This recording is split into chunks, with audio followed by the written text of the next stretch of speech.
સાધુ કેવો હોય એક પ્રસંગ આપણને કહું. ચૈત્ર વૈશાખ મહિનાનો ભર બપોરનો એક તડકો,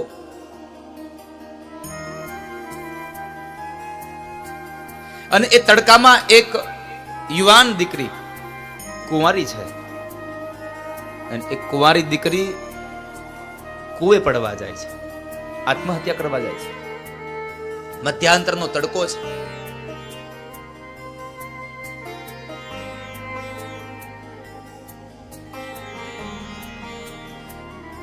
કુવે પડવા જાય છે, અને બરાબર જ્યાં આત્મહત્યા કરવા માટે પોતાના એ ચુંદડીના છેડામાં જ્યારે પથ્થરો બાંધે છે,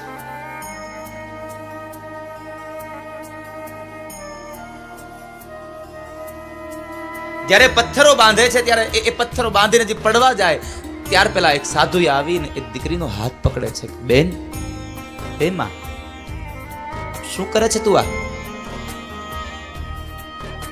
આમ આત્મહત્યા કરીશ તું? તારા ઉપર એવું તો તને શું લાગી આવ્યું? તને એવું કયું દુઃખ પડ્યું કે તારે આ મળેલો મનુષ્ય અવતાર આમ આત્મહત્યા કરી અને નિષ્ફળ કરી નાખો છે, વ્યર્થ? પેલી યુવાન દીકરી આંખમાંથી અશ્રુની ધારા સાથે કહે છે, બાપુ, મને કઈ ન પૂછો, મને મરવા દો, મને જવા દો.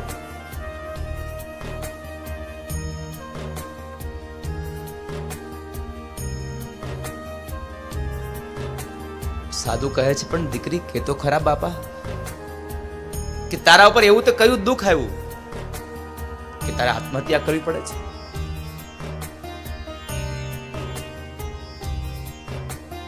બાપુ, નહીં કહી શકું તમને. ના કે શું થયું? દીકરી રડતી આંખે કહે છે, બાપુ, હું કુંવારી દીકરી છું, કુંવારી કન્યા છું, મારા લગ્ન હજી થયા નથી, અને મારા પેટની અંદર એક 5 મહિનાનો ગર્ભ છે, અને મારા નાતીલાઓ અને મારા પરિવાર લોકોને ખબર છે કે મારા ઉદરમાં એક બાળક છે, અને મારા નાતીલાઓએ મને પ્રશ્ન કર્યો છે કે તારા ઉદરમાં રહેલા બાળકના પિતાશ્રીનું નામ કહી દે, અને જો તું નામ નહીં કહે તો તને અને આ પરિવારની, આ જ્ઞાતિની બહાર મૂકવામાં આવશે. બાપુ, મરી શકું પણ હું મારા બાળકના બાપનું નામ નથી આપી શકું. તે મને રવા દે. દીકરી,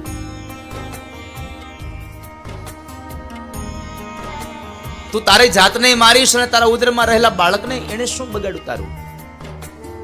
જન્મ પહેલા હજી તું એને પણ મારી નાખીશ?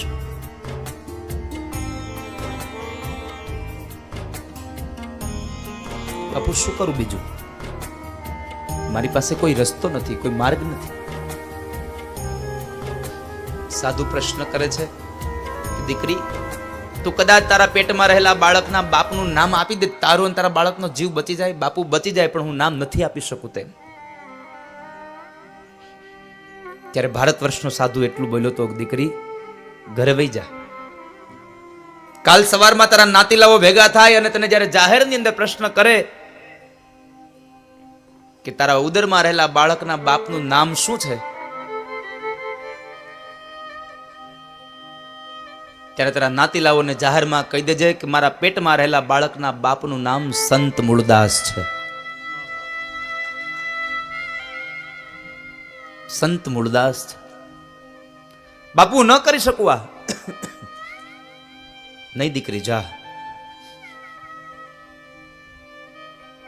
સંત મૂળદાસે આત્મહત્યા કરવા આવનારી એ દીકરીને પાછી મોકલી છે.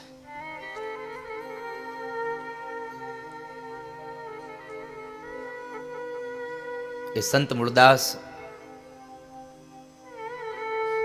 આપ લોકોએ કદાચ નામ સાંભળ્યું છે, નહીં સાંભળ્યું એ ખબર નહીં. એ સંત મૂળદાસ છે અમરેલીના.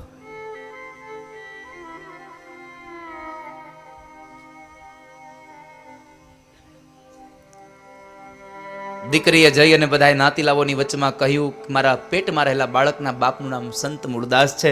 એટલે આ અમરેલીના તમામ લોકોએ સંત મૂળદાસને ખૂબ ધિક્કાર્યા છે. ચપ્પલના પગરખાના હાર પહેરાવ્યા, પથ્થરો મારી અને એને કાઢી મૂક્યા છે. છતાં એ સાધુના ચહેરા પર કોઈ જાતનું દુઃખ નહીં સહે, કારણ બે જીવને બચાવ્યા છે, બે જીવ બચાવ્યા છે.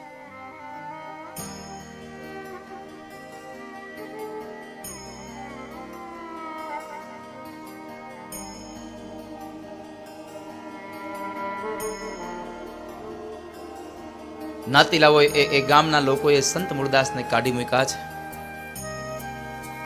પછી તો કથા બહુ દિવ્ય છે કે સાધુએ પોતાની ઉપર લીધેલું એ ખોટો આક્ષેપ, જે દીકરીના ઉદરમાં બાળક હતું એ દીકરીને એ દીકરી આવી છે, એના કુખેથી જન્મ થયો દીકરીનો, અને એ દીકરીને જે નાની બાળકી જન્મી એ મોટી થઈ તો એ દીકરીને અમરેલીની બાજુમાં કુકાવાવ અને અમરેલીની વચમાં એક અમરાપુર ગામ છે, એ અમરાપુર ગામમાં સાસરે આપી,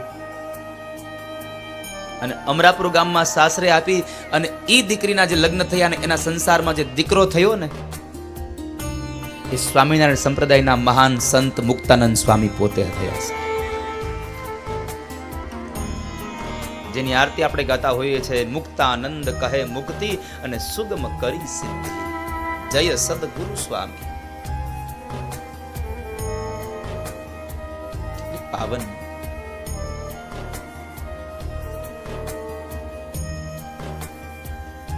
સાધુ થવા માટે સંસાર છોડો નહીં તો ચાલશે, પણ અમુક અમુક પ્રકારના સ્વભાવ છોડી દેજો સાહેબ. સાધુ થવા માટે માં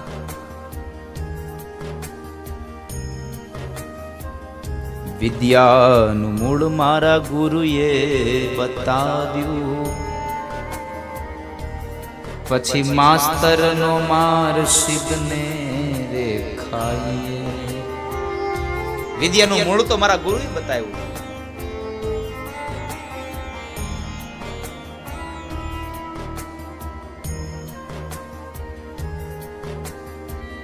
મૂળ એ સાહેબ સદગુરુ જો સારો મળી જાય તો આ ભવસાગર પાર થઈ જાય.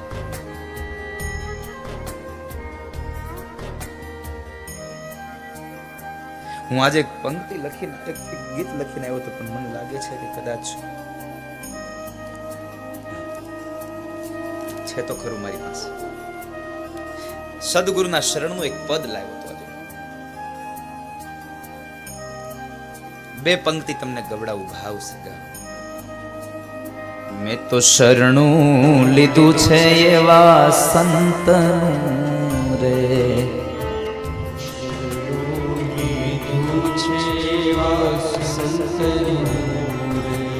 મેં તો શરણું લીધું છે એવા સંતનું રે, મેં તો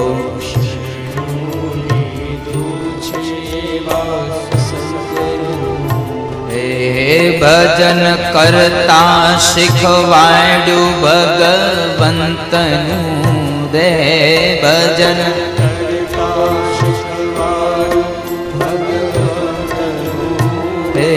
ભજન કરતા શીખવાડ્યું ભગવંતનું રે, ભજન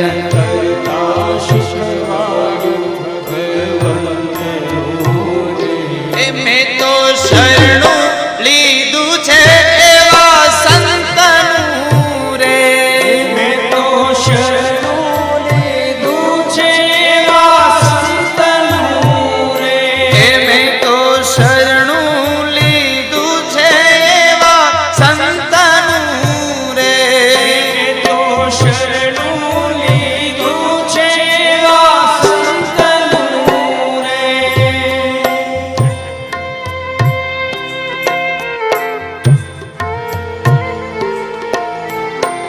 જેણે મને ભજન કરતા શીખડાવ્યું,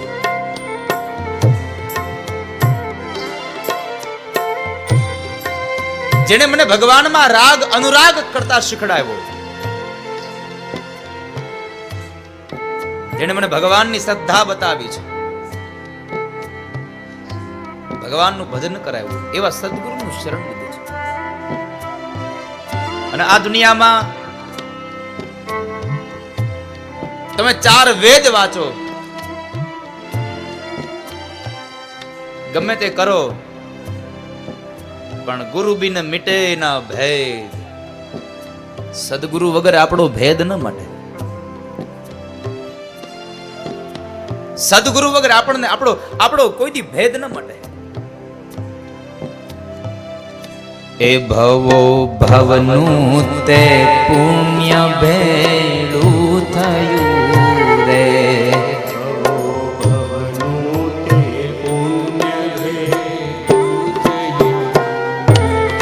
મને અખંડ સુખ લાગે અનંતનું રે. મને અખંડ સુખ લાગે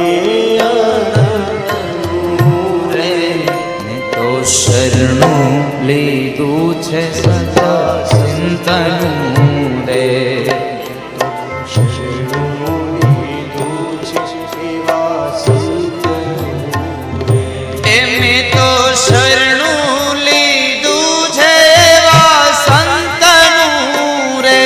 એમે તો શરણું લીધું છે એવા સંતનું રે. એ તાળી પાડી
કિંકરનો ડર નૈયા જીવને રે.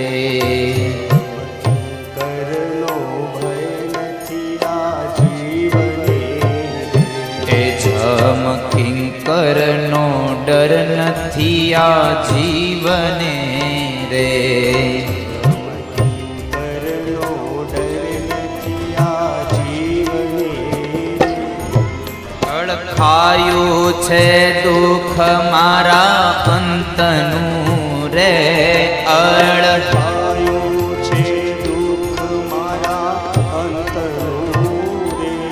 અળખાયું છે દુઃખ મારા અંતનું રે. અળખાયું છે દુઃખ મારા અંતનું રે. મેં તો શરણું લીધું છે સાચા સંતનું રે. તો શરણું લીધું છે સાચા સંતનું રે. મેં તો શરણું લીધું છે એવા સંતનું રે. તો શરણું લીધું છે એવા સંતનું રે. એ આ કાયા રૂપી ખેત ખેડજો રે. આ કાયા રૂપી ખેત ખેડજો રે. એ આ કાયા રૂપી ખેતર ખેડજો રે. કાયા રૂપી ખેતર ખેડજો રે. એમાં પુણ્ય રૂપી દાણા વાવજો રે. એમાં રૂપી દાણા વાવજો રે. એમાં પુણ્ય રૂપી દાણા વાવજો રે, એમાં